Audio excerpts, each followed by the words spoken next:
শীতেও গরু মোটা তাজা করা যাবে, কোনো সমস্যা হবে না। আরেককে গোসল কম করাইতে হবে, সবসময় ভিজা মানে যেন মেজো যেন শুকনা। আসসালামু আলাইকুম ভিউয়ার্স, আমি এমজে এগ্রো থেকে নতুন আরেকটা ভিডিও নিয়েছি। তো আপনারা জানেন যে এখন বর্তমানে একটু শীত চলতেছে, আর শীতের সময় আপনার যে গরুগুলো আছে, এই গবাদি প্রাণীগুলো ম্যাক্সিমাম সময় ঠান্ডা কাশি এই ধরনের একটা সমস্যায় ভুগে। তো আমরা ঠান্ডা কাশির জন্য যদি আমরা পর্দার ব্যবস্থা করতে হবে। আপনার যদি চারপাশে পর্দা না থাকে তাহলে বাইরে থেকে ঠান্ডা বাতাস আপনার গোয়াল ঘর বা আপনার যে প্রাণীটি আছে এই প্রাণীটির ঘরে ঢুকবে, এবং পরবর্তীতে ওই ঠান্ডা বাতাসটাই আপনার গরুর এই ঠান্ডা লাগার প্রধান কারণ হয়ে দাঁড়াবে। দ্বিতীয় যে বিষয়টা হচ্ছে আপনার লাইট যে আছে, যে লাইটটা আপনি ব্যবহার করতেছেন সেখানে লাল লাইট বা 100 ওয়াট বা 200 ওয়াটের যে লাইটগুলো আছে এই লাইটগুলো আপনার ব্যবহার করতে হবে।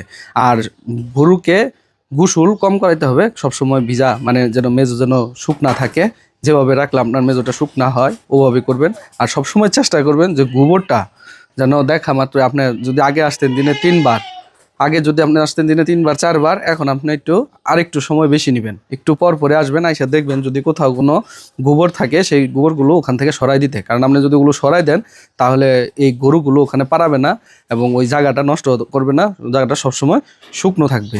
তো এই যে বিষয়গুলো, কমন বিষয়গুলো, এগুলো যদি থাকে মোটামুটি আপনারা খুব সহজেই গরু লালন পালন করতে পারবেন। শীতেও গরু মোটা তাজা করা যাবে, কোনো সমস্যা হবে না।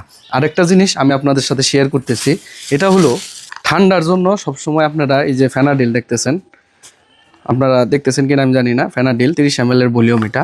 এই ফেনাডিলটা ঠান্ডার জন্য খুব ভালো কাজ করে, বিশেষ করে আমি বরাবরই এটা দিয়ে রেজাল্ট পাইছি। যেমন কিছু গরু আছে কাশে, আপনার দেখবেন মানে মানুষের মতো বা গরুর যে কাশ আছে এই সর্দির কারণে তারা কাশে, এই কাশটা থেকে নিরাময়ের জন্য যে ফেনাডিলটা দেখতেছেন এটা মোটামুটি ভালো কাজ করে। আর এটার দেওয়ার নিয়ম হইলো আপনার ইয়েতে আছে আপনার 100 কেজির জন্য 2.5 ml, কিন্তু আসলে মূলত এগুলো 2.5 ml না দিয়া আপনার 3 ml 4 ml পর্যন্ত দেওয়া যায় 100 কেজির জন্য। তো সর্বোপরি এটার দামও কম, এটা সর্বোচ্চ নেয় 35 টাকা করে। মানে আমি হয়তো এটার জন্য মার্কেটিং বলবেন অনেকেই, আসলে মার্কেটিং না, আমি যেটা দিয়ে রেজাল্ট পাইছি, আমার যেটা দিয়ে ভালো হয়েছে ওই জিনিসটা আপনাদেরকে বলতেছি। আর আরেকটা জিনিস হলো শীতে খাবার নষ্ট করে গরু, অনেক সময় কম খায়, তো এটার জন্য আমি সবসময় ব্যবহার করি DG8। এটা আপনার অনেকগুলো কাজ করে, যেরকম আপনার DG8 পাউডারটা যে আছে এটা আপনার গ্যাসের জনিত যে সমস্যা এটা কাজ করে। অ্যামাইনো অ্যাসিড মানে শরীরের যে অ্যামাইনো বৃদ্ধি করার জন্য, মাংস গ্রোথ বৃদ্ধি করার জন্য যে অ্যামাইনোর যে ঘাটতি থাকে সে অ্যামাইনোর এটাও বৃদ্ধি করে। এবং এনার্জি সাপ্লিমেন্ট হিসাবে যেসব গরুগুলো দুর্বল সেই সব গরুগুলার এনার্জি মানে ইনক্রিজ করার জন্য এই পাউডারটা ব্যবহার করা যায়। অবশ্য আমি এটা রেগুলারই ব্যবহার করি, আমি সপ্তাহে একটা করে প্রত্যেকটা গরুরে মানে এটা কোনো কিছু ছাড়াও খাওয়াই, যে মুখের রুচি ফল করে বা এরকম ওগুলোর জন্য খাওয়ানো যায়। কিন্তু আমি মূলত এটা পেট ব্যথা, বদহজম, পেট ফাঁপা এগুলোর জন্য এটা কাজ করে।